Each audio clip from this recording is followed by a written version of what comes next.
Hi, welcome to Why on the Page. We are ranking Stephen King short stories, his 115 completed and published short stories. We are in the top 25 now.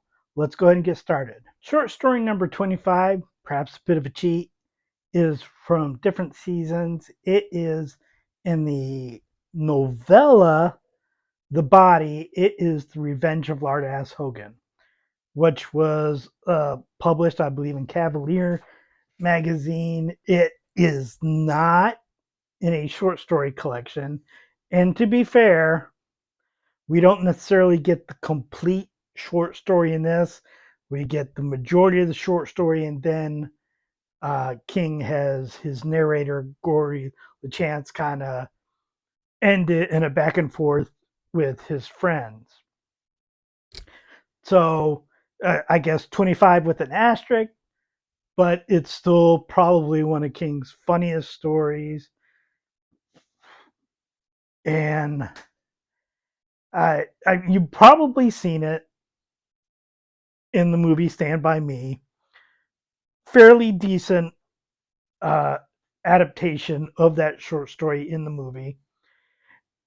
It's just funny. Not a lot of deep meaning to it. It's just a funny story. And I think it especially stands out because the other story in there is Stud City, which I don't remember where I ranked it, but I'm pretty sure it might have been in the bottom five.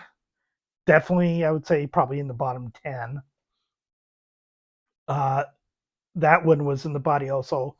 Horrible story, which, to be fair, the narrator says the story sucks. The Revenge of Lard Ass Hogan, just fun. Story number 24 is from Night Shift. It was originally published in Cavalier in 1973. It is Gray Matter. Kid comes to a bar, says, "Something wrong with my dad," but he wants you to bring him some beer. And apparently, the beer that he's been drinking, that beer was bad and it's done something to the kid's dad.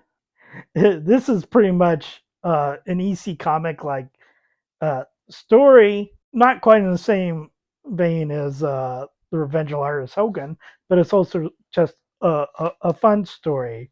And it's another story with perhaps an ambiguous ending. It's like we get to a certain point, things happen, and then it's like, but what happens next? Well, we don't know what happens next. That's up for our own imagination. This is something that could be frustrating with King.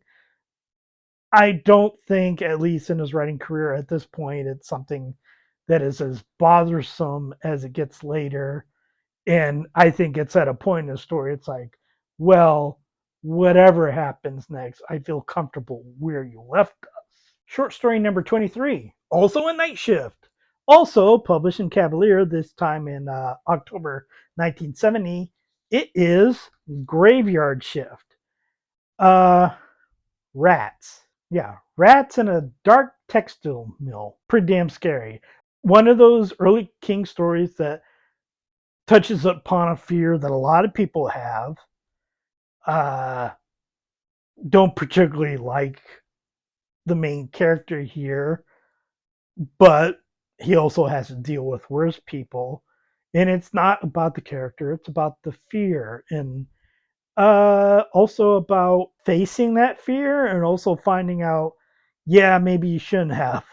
If you're looking for the optimism that you get in some King stories, that comes later. Night Shift King,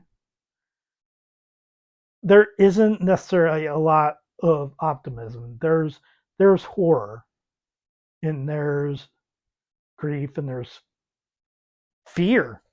Uh, that's what you get from Night Shift generally, and I prefer later King, but I will also say Night Shift was probably one of his better collections. So number 22 was in Everything's Eventual. It is LT's Theory of Pet. Was originally published in his Six Stories collection, which was a limited edition collection, and then collected here.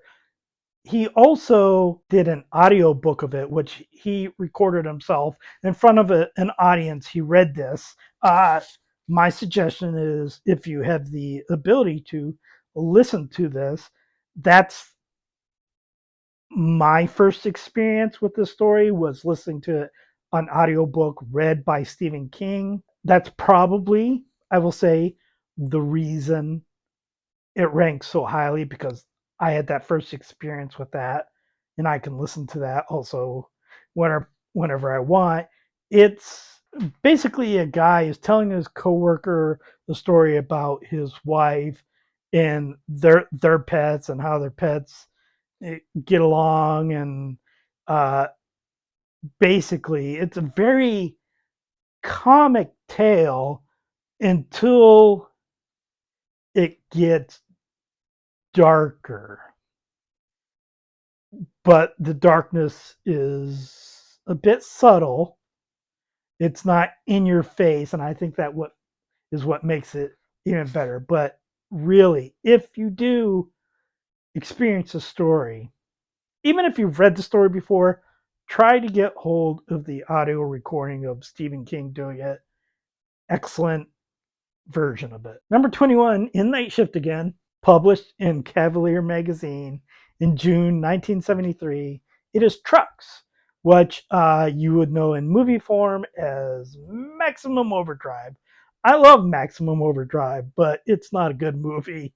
It's a drive-in movie. It's and King directed it, and King admittedly uh, was still doing cocaine at that time. So, but Trucks is not comic like the movie is. It's very serious. It's basically, and honestly, it'd be scarier now because this was published in the 70s, but it's basically about technology taking over. I imagine a version of this written now would be even worse. But it's about the dread of what we rely on as people. So I would say that a version of that would be even worse.